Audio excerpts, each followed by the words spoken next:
Seterusnya, dalam usaha mencapai kesempurnaan iman, kita mestilah melaksanakan amar makruf dan nahi mungkar. Dua-dua kena buat. Imam Syafi'i pesan, siapa nak mencapai kesempurnaan iman, ajak orang kepada kebaikan pun dia kena buat, larang orang buat jahat pun dia kena buat juga. Dua-dua. Tak boleh pilih salah satu. Ajak datang ke surau, ajak sembahyang, ajak puasa, ajak buat baik, yang tu kita buat juga. Larang dia daripada dedah aurat, larang dia daripada mencuri, larang dia daripada pergaulan bebas pun kena buat juga. Dua-dua pun kena buat. Barulah dapat kesempurnaan iman. Tak boleh sekadar salah satu. Umumnya dalam kitab-kitab fiqh tidak ada ilmu soal-soal hati yang berkaitan dengan kejiwaan ni, tak ada. Dalam kitab-kitab fiqh ni biasanya pasal undang-undang, cara-cara sembahyang, syarat-syarat sah sembahyang.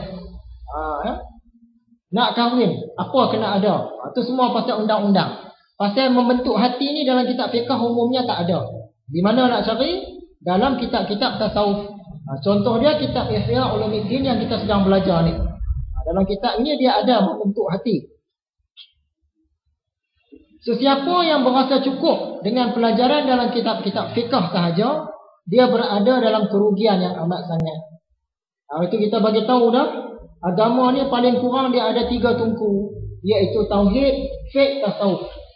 Kitab tauhid pun kita belajar, kitab fiqh pun kita belajar, kitab tasawuf pun mau belajar. Tiga-tiga mesti ada. Tapi sebahagian orang dia berhenti setakat fiqh saja. Tauhid dia belajar, fiqh dia belajar, cukup. Bahagian tasawuf dia tak mau. Yang ni rugi. Sebab apa? Tauhid ni kita bagi tahu dulu, dia ialah untuk mengenal, untuk tahu, untuk kenal Tuhan. Fiqh, cara-cara nak sembah Tuhan, cara-cara nak berabdi kepada Tuhan.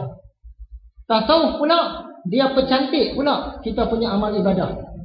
Jadi tauhid tadi nak kenal, fiqh tadi nak tahu cara, tasawuf nak bagi cantik. Kita ambil contoh, nak buat rumah. Nak buat rumah ni kita kenal mula-mula tauhid dulu. Kenal paku yang mana, simen yang mana, bumbung zinc yang mana, papan yang mana, besi yang mana.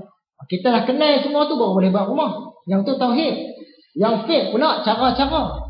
Cara-cara nak buat rumah. Nak ketuk paku macam mana, nak sambung 2 kayu macam mana, nak ketam kayu macam mana, nak jadikan simen apa benda nak kena campur, banyak mana air, banyak mana dia punya simen, banyak mana tanah. Yang tu fiqh. 2 tu dah ada. Cukupkah dengan 2 tu buat rumah? Memang cukup. Tapi rumah kita tak cantik lah. Kena dengan tasawuf pula. Tasawuf tadi apa dia? Percantik. Dah siap rumah dah tadi, kita percantik pula. Kita cat dia, kita hias dengan langsir, kita bubuh, kita getah semua. Barulah cantik. Jadi 3-3 pun mesti ada. Dalam agama pun begitulah juga. Tauhid kena ada, fiqh kena ada, tasawuf kena ada. Barulah agama kita ni sempurna, barulah cantik. Seterusnya, pelajaran yang lalu. Bagaimanakah nak dapatkan hati yang teguh? Nak dapatkan hati yang teguh, dia kena melalui ujian. Siapa yang bagi ujian? Allah Subhanahu Wa Taala. Ya. Siapakah antara para nabi yang dapat ujian paling teruk? Dan mereka ni tabah menghadapinya. Kita biasa kenal dengan nama gelaran nabi-nabi ulul azmi, iaitu 5 orang. Nabi Nuh, Nabi Ibrahim, Nabi Musa, Nabi Isa, Nabi Muhammad SAW. Mereka berlima ni dikenali sebagai ulul azmi. Sebab ujian yang mereka terima tu hebat-hebat. Kalau kita tengok Nabi Nuh, dia punya dakwah kepada orang dekat 1000 tahun. Tapi pengikut dia tak ramai. Setengah riwayat kata 80 orang. Setengah riwayat kata adalah 100 lebih, tak sampai 200 orang. Berdakwah punya lama tapi pengikut sikit. Punya siksa lah. Daripada muda sampailah ketua. Umur dia 900 lebih pun dah berdakwah lagi. Orang tak mau ikut. Kemudian ujian ke atas Nabi Nuh lagi. Isteri dengan anak dia sendiri pun tak mau ikut. Anak dia seorang yang dikatakan kononnya nama dia Kanaan. Lelaki lah dan isteri dia. Bayanglah isteri Nabi dengan anak Nabi pun tak mau ikut. Betapa susahnya dia. Dia tu Nabi. Orang duk kata, apalah Nuh, isteri dengan anak kamu pun tak mau ikut, kamu nak ajak orang lain. ujian untuk dia juga. Kan susah. Kemudian dia dituduh gila. Sebab apa? Dia buat bahtera di padang pasir, tengah padang, bukan tepi laut. Orang kata dia gila Nuh ni buat bahtera ni. Nak angkut ke mana? Nak suruh lembu tarik ke apa kan? Kemudian dia dipulaukan orang. Dia dipulaukan orang pula ratusan tahun. Bukannya sekejap-sekejap. Kalau kita kena pulau orang seminggu 2 minggu pun kita rasa tak sedap hati. Bayangkan kita datang ke surau ni, duduk-duduk saja orang ni semua pakat lari pada kita, tak mau kat kita. Berapa lama kita boleh tahan? Ni Nabi Nuh ni dipulaukan orang ratusan tahun. Kemudian ujian ke atas Nabi Nuh lagi, bila banjir besar berlaku, dia saksikan sendiri bagaimana kaum dia musnah. Kaum dia tenggelam, anak isteri dia tenggelam, dia tengok sendiri. Betapa sedihnya dia. Ujian lah tu. Bila dah diuji, barulah dia dapat keteguhan hati. Jadi kita ni, hati kita nak teguh, kita kena uji dulu. Dah lepas ujian, teguhlah hati.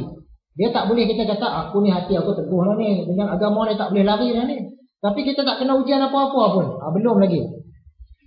Kemudian selepas banjir besar, ujian ke atas Nabi Nuh pula, dia nak bina satu kampung yang baru, satu bandar yang baru, satu tamadun yang baru. Kan susah. Semua dah berlumpur, dah habis musnah dah, dia nak bina yang baru. Contoh dia lah. Kita bayangkan negara kita Malaysia ni satu hari tiba-tiba kena tsunami. Semua habis. Tinggal lumpur dia semua. Yang hidup kita saja. Macam mana kita nak cucuk tanah? Berapa lama pula nak dapat makanan? Sementara nak tunggu padi berbuah, gandum ni berbuah boleh dituai. Nak buka kedai, nak bina pakaian, nak ternak binatang, nak buat pakaian. Semua ni ambil masa lama. Itu semua ujian lah tu. Tapi Nabi Nuh ni dia sabar. Dah lepas banjir besar, dah ramai pula orang mati, dia kena berpisah pula dengan anak-anak dia. Ada 3 orang anak lelaki dia yang dikatakan bernama Sam, Ham dan Yafid.